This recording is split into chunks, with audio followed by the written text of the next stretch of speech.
Here I will demo KinView, the Kinome Viewer. It's an interactive visualization that integrates multiple types of data housed in ProKinO, the Protein Kinase Ontology. It's separated into two sections. On the left we have lists, from which you can select kinases by group, family, subfamily, or individual domains.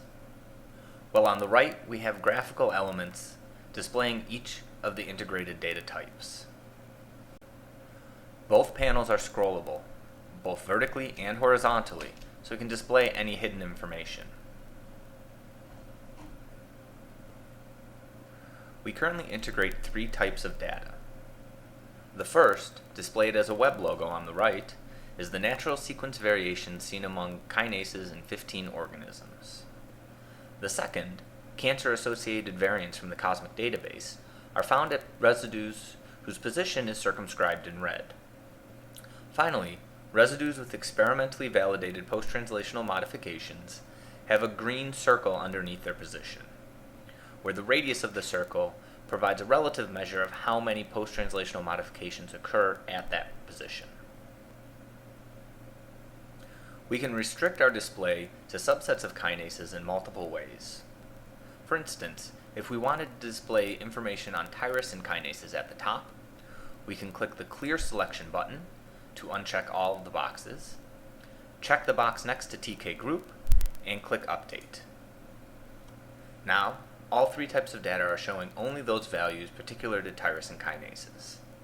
By default, the sequence is numbered by the pKa structure 1-ATP. However, we can update the sequence numbering to any human UniProt sequence.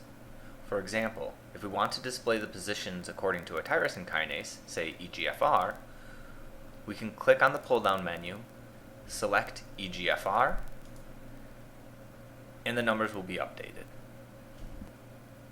Additional information about the integrated data can be found by holding the mouse over the graphical element.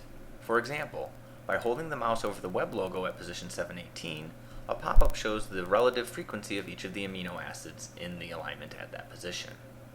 Similarly, if we wanted to see what mutations affect that position, we can hold the mouse over the red circumscribed position number. Finally, we can identify the number of phosphorylation events by holding the mouse over the green circle. We can also limit our selection using the integrated data. If we want to identify which tyrosine kinases naturally conserve a leucine at position 718, we can click on the web logo, select leucine as our amino acid of interest, and click Submit. Note the list on the left has been updated, and we can expand that list to see exactly which family, subfamily, and individual domains conserve a leucine at that position. Similarly, we can limit by cancer variants by clicking on the red circumscribed position number, selecting the residues of interest, in this case the mutant types, and clicking Submit.